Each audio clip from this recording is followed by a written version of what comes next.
வணக்கம். ஞாயித்துக்கிழமை special trading session பட்ஜெட்டுக்காக. Market வந்து கிட்டத்தட்ட ஒரு 600 பாயிண்ட் நிஃப்டி இன்னைக்கு ஃபால் ஆயிருக்கு. பேங்க் நிஃப்டி மோர் தென் 1000 பாயிண்ட்ஸ் கிட்ட இறங்கியிருக்கு.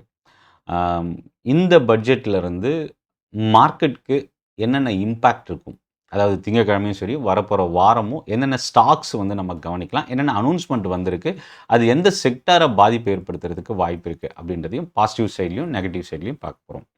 சென்னை ட்ரேடிங் அகாடமி தமிழ்ல ஸ்டாக் மார்க்கெட்ட லேர்ன் பண்ணுறதுக்கான ஒரு பெஸ்ட் யூடியூப் சேனல். சப்ஸ்கிரைப் பண்ண மறந்துடாதீங்க.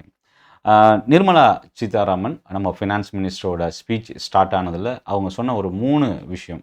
1 Jio political issues, economic volatility அதிகமா இருக்கு அப்படின்றது, ட்ரேட் டென்ஷன், யுஎஸ் டாரிஃபோட இம்பேக்ட்.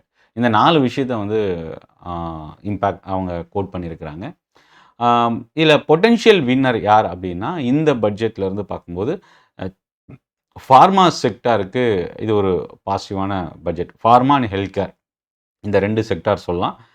அ எலக்ட்ரானிக்ஸ் மேனுஃபேக்சரிங் சப்ளையர்ஸ் கிட்டத்தட்ட ரூ. 40,000 கோடி மேனுஃபேக்சரிங் அவுட்லேக்கான அனௌன்ஸ்மென்ட் குடுத்துருக்காங்க. ஸ்டாக் மார்க்கெட்ல முக்கியமா எக்ஸ்சேஞ்ச் ஸ்டாக்ஸுக்கு ஒரு நெகட்டிவ் என்னன்னா, எஸ்டிடி வந்து 0.02% ஃபியூச்சர்ஸ்க்கு ஏற்கனவே இருந்தது. அது 0.05%ஆ இன்க்ரீஸ் ஆயிருக்கு. ஆப்ஷன்ல வந்து பார்த்தீங்கன்னா, 0.15%ஆ இன்க்ரீஸ் பண்ணியிருக்கிறாங்க. ஸோ, அப்போ இது வந்து புரோக்கிங் கம்பெனிஸ்க்கும் சரி, எக்ஸ்சேஞ்சஸ்க்கும் நெகட்டிவ். பிஎஸ்சி நியர்லி 10% இன்னைக்கு இன்ட்ராடேல ஃபால் ஆச்சு. எம்சிஎக்ஸ் மோர் தென் 12-15% கிட்ட இறங்குச்சு. 8%க்கு மேல ஏஞ்சல் ஒன், மோதிலால் அஸ்வால் இந்த மாதிரி புரோக்கரேஜ் கம்பெனிஸ்ல இன்னைக்கு செல்லிங் பிரஷர் அதிகமா இருந்தது. அ இந்த பட்ஜெட்ல தனிநபர் வருமான வரியிலிருந்து எந்த ஒரு சேஞ்சஸ் இல்ல. ஏன்னா லாஸ்ட் இயர் பட்ஜெட்ல பெரிய அளவுக்கு ஒரு நிவாரணம் குடுத்திருந்தது ஒரு காரணமா பார்க்கலாம். இதில கேப்பிட்டல் எக்ஸ்பெண்டிச்சர் வந்து இன்க்ரீஸ் பண்ணியிருக்கிறாங்க. நியர்லி 12.2 லட்சம் கோடி ரூவா அளவுக்கு. ஆ கன்சம்ப்ஷன், புரொடக்ஷன் இன்க்ரீஸ் பண்றதுக்கான ஸ்டெப்பு. அடுத்தது இந்த எஸ்டிடி இன்க்ரீஸ் பண்ணது. இது 3மே வந்து பார்த்தீங்கன்னா, மார்க்கெட்ட பொறுத்தவரைக்கும் இது ஒரு நெகட்டிவ் இம்பேக்ட்டா பார்க்கலாம். இன்ஃப்ராஸ்ட்ரக்சர், ரயில்வே செக்டார் ஆ இது எல்லாமே வந்து பார்த்தீங்கன்னா, பாசிட்டிவ் அனௌன்ஸ்மென்ட் வந்திருக்கு. பட் ஆனா எதிர்பார்த்த அளவுக்கு வராம போனதுனால, அ ரயில்வே, டிஃபென்ஸ் இந்த மாரி பிஎஸ்யூ கம்பெனிஸ்ல வீக்னஸ் இருந்தது. செலக்டிவா ஒரு சில ஸ்டாக்ஸ்ல. பட் ஆனா அனௌன்ஸ்மென்ட் வந்து பாசிட்டிவ் அனௌன்ஸ்மென்ட் வந்திருந்தது. டெக்ஸ்டைல் செக்டாருக்கு பாசிட்டிவ் அனௌன்ஸ்மென்ட். அ ரேர் எர்த் மினரல்ஸ் இந்த செக்டார், அதேபோல மைனிங் செக்டார்லயும் பார்த்தீங்கன்னா, காரிடோர் அமைக்கிறதுக்கான அனௌன்ஸ்மென்ட் ஃபினான்ஸ் மினிஸ்டர் குடுத்திருந்தது ஒரு பாசிட்டிவ் இம்பேக்ட்டா பார்க்கலாம். Semiconductor, electronic manufacturing company, data centre இந்த ஸ்டாக்ஸ்க்குலாம் பாசிட்டிவ் அனௌன்ஸ்மென்ட் வந்திருக்கு. ஸோ ஓவரால் இந்த பட்ஜெட் என்ன ஒரு சொல்யூஷன் அப்படின்னா, லாங் டெர்முக்கு குரோத் வைஸும் சரி, எக்கனாமிஸ் ரொம்ப ஸ்டேபிளா அ வளர்ச்சிய அதிகமாக்குறதுக்கும் ஒரு நல்ல பட்ஜெட் அப்படின்னு சொல்லலாம். பட் ஆனா ஸ்டாக் மார்க்கெட்ல ஒரு பெரிய பெயின ஏற்படுத்தக்கூடிய ஒரு பட்ஜெட்டா இப்போதைக்கு ஏன்னா எதிர்பார்த்த அனௌன்ஸ்மென்ட் எதுவும் வரல. எதிர்பார்க்காத ஒரு சில அனௌன்ஸ்மென்ட் வந்தது. இன்னைக்கு மார்னிங் நான் என்னோட டெலகிராம் குரூப்லயும் ஷேர் பண்ணியிருந்தேன். நெகட்டிவ் இம்பேக்ட் வந்து பிஎஸ்சி புரோக்கிங் கம்பெனிஸ்க்கு வாய்ப்பு இருக்கு. எஸ்டிடி, சிடிடி இன்க்ரீஸ் பண்றதுக்கான வாய்ப்பு இருக்கு. அதேபோல சாவரன் கோல்ட் பாண்ட்க்கான செகண்டரி மார்க்கெட்ல பர்ச்சேஸ் பண்ணும்போது கேப்பிட்டல் கெயின் டாக்ஸ் வந்து ரிமூவ் பண்ணுவாங்கன்னு எதிர்பார்த்தது. அது பண்ணல. ஸோ இது எல்லாமே வந்து இன்னொரு விஷயம். அடுத்தது பிஎஸ்யூ பேங்க்ஸ் ஒரு பெரிய டேமேஜ். அதுக்கு 2 காரணம் சொல்லலாம். ஒண்ணு பேங்க் ஆஃப் பரோடாவோட குவார்ட்டர்லி ரிசல்ட். இன்னொன்னு வங்கி பேங்க்ஸுக்கான ரீஸ்ட்ரக்சரிங் அனௌன்ஸ்மென்ட் இந்த பட்ஜெட்ல எதுவும் இல்லாம போனது. அ ஃப்ளைட் ஏவியேஷன் செக்டாருக்கான ஸ்பேர் பார்ட்ஸ் அதுக்கான அனௌன்ஸ்மென்ட் வரி விலக்க குடுத்திருக்கிறது. ஸோ இது எல்லாமே அதே மாரி இண்டிவிஜுவல் இம்போர்ட் டாக்ஸ் வந்து குறைச்சிருக்கிறாங்க. இது வந்து ஒரு பாசிட்டிவ். கிளவுட் இண்டஸ்ட்ரிக்கான டாக்ஸ வந்து கம்ப்ளீட்டா ரிமூவ் பண்ணியிருக்கிறது.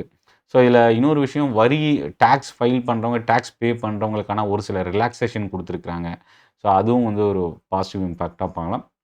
ஆ டெக்ஸ்டைல் அண்ட் கதர் தொழிலுக்கு வந்து பார்த்தீங்கன்னா, அனௌன்ஸ்மென்ட் குடுத்துருக்காங்க. செமிகண்டக்டர் அனௌன்ஸ்மென்ட் வந்திருக்கிறது ஒரு பாசிட்டிவ். ஹெல்த் கேர் செக்மென்ட்க்கு. ஸோ இதில 7 புதிய ரயில்வே ட்ராக்குக்கான அனௌன்ஸ்மென்ட் குடுத்திருக்கிறது. அதேபோல எம்எஸ்எம்இ செக்டாருக்கான அனௌன்ஸ்மென்ட். இது எல்லாமே ஒரு பாசிட்டிவ் இம்பேக்ட் இந்த பட்ஜெட்ல இருந்தது.